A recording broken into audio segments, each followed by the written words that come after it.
Hi అండి. ఈరోజు వీడియోలో మనం చెక్కలు చేద్దామండి. బియ్యం పిండితో చెక్కలు ఏ విధంగా చేశానో చూపిస్తాను. మీకు నచ్చినట్లయితే కనుక ఈ టిప్స్ యూజ్ చేస్తూ మీరు కూడా ప్రిపేర్ చేసుకోండి. చెక్కలు చాలా క్రిస్పీగా వస్తాయండి. కొన్ని టిప్స్ ఉన్నాయి వీటికి, ఏ విధంగా చేయాలి ఏంటి అనేది అవన్నీ కూడా నేను చెప్తాను. ఇవన్నీ బియ్యం పిండితోనే చేస్తున్నాను నేను. బియ్యం పిండి ఒక గ్లాసు గ్లాస్లో సగం అంటే 1.5 గ్లాస్ బియ్యం పిండి తీసుకున్నాను. సరిపడా సాల్ట్, జీలకర్ర, కారం,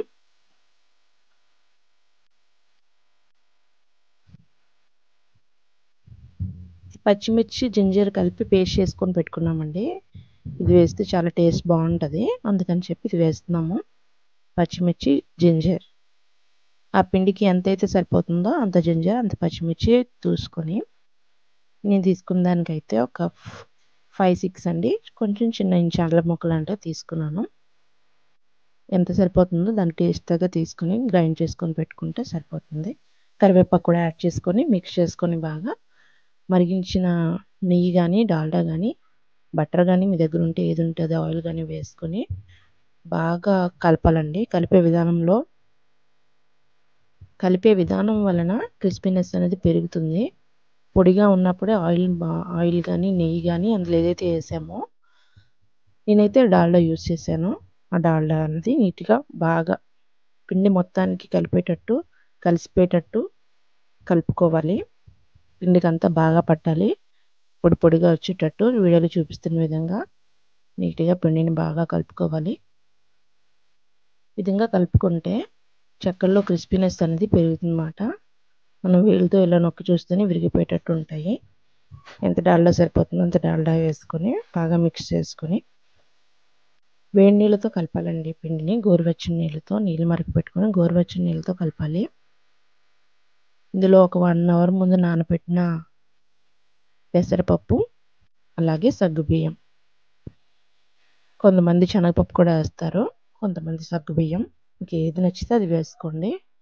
టేస్ట్ అంటే చాలా బాగుంటుంది. ఈ పప్పులు ఏవైతే వేస్తామో దీనివల్ల చెక్కలు క్రిస్పీగా పళ్ళకి తగులుతాయి. ఇవి తినేటప్పుడు పళ్ళకి తగులుతాయి కదా, చాలా బాగుంటుంది, క్రిస్పీగా ఉంటాయి అన్నమాట. టేస్ట్ గోరువెచ్చని నీళ్ళు వేసుకొని పిండి మొత్తాన్ని కలిపేసుకోవాలి. పిండి కలిపేటప్పుడు కూడా ఒకేసారి వాటర్ వేసేసుకోకుండా కొంచెం వాటర్ వేస్తూ కొంచెంగా పిండిని ఒక ముద్దలాగా చేసుకొని పెట్టుకోవాలి.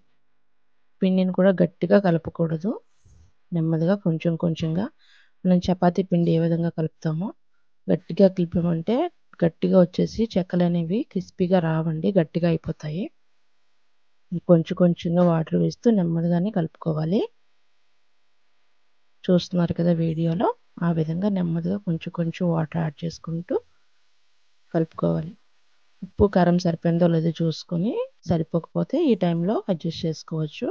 కొంచెం వాటర్లో ఉప్పు కారం కలిపేసి పిండిలో వేసేసి ఒక తడి క్లాత్ పెట్టి దాని మీద ఉంచాలండి.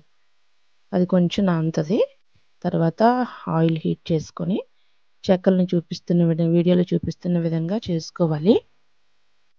ఒక పేపర్ కవర్, గట్టిగా మందపాటి కవర్ తీసుకొని దాని మీద ఆయిల్ అప్లై చేసి ఆ పిండిని చిన్న ముద్దలుగా చేసుకొని ప్రెస్ చేయాలి. మీకు దగ్గరలో ఏదైతే వీలుగా ఉంటుందో ఒక ప్లేట్ కానీ ఒక మగ్ కానీ ఏదైతే ఉంటుందో తీసుకొని దాంతో ప్రెస్ చేయాలి.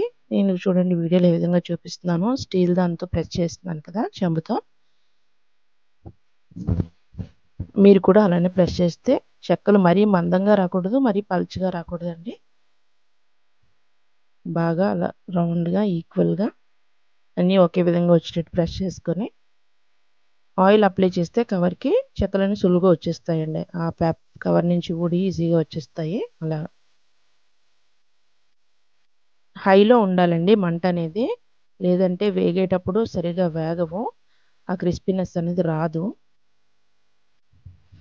కారం తినే వాళ్ళు కారం వేసుకోవచ్చు, పచ్చిమిర్చి వేసుకుంటే టేస్ట్ బాగుంటుంది. పచ్చిమిర్చి వేసుకుంటే కలర్ కొంచెం తక్కువ వస్తుంది, ఎర్రగా రావు అన్నమాట. హీట్లో ఉంచి ఫ్రై చేయాలి. హీట్లో ఉంచి ఫ్రై చేయడం వల్ల క్రిస్పీనెస్ అనేది పెరుగుతుంది. ఏంటంటే అవి మెత్తగా రాకుండా క్రిస్పీగా వస్తాయి అన్నమాట. Thank you for watching. Bye bye.